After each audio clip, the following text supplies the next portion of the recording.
have the next question from brother here.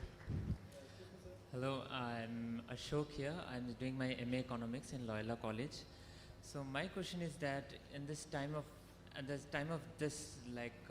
every world is in a very distress. We are in a way of, we want peace, whether there is a region, whether it's a religion peace or whatever it is. We need peace, we need some humanity. And we have lots of people from outside countries also. So is the religion is the sole thing that we are doing so much of problems all around? Is the religion is the sole problem? For that we are demolishing the WTO all around, and we have lots of problem over there. And is the religion is the solution for the things happening all around the world? And is it the solution for the people dying in Ethiopia? We have children dying out of hunger. Is the solution, is the religion solution for them? What is the solution for the real thing for what we are wondering all around? Is it the religion is the only solution for what we are debating all this time? What I think so we need some solution for that. Thank you. That's a good question.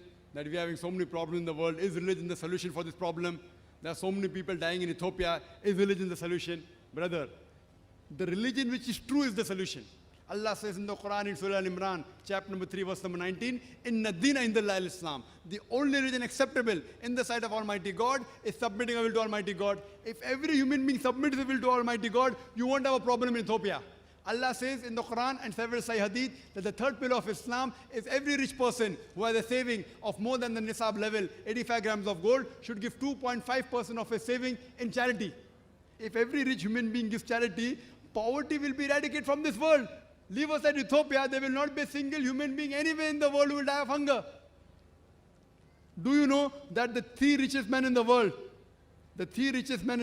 their wealth is equal to 48 poorest countries' GDP. 3 richest men. If all of these people give zakat, it will solve the problem of the humankind. So the problem is that if every human being follows the religion of submitting his will to Almighty God, like that you gave one problem. Any problem you get, Alhamdulillah, the glorious Quran has the solution to the problem. Follow the right religion and you'll get real peace.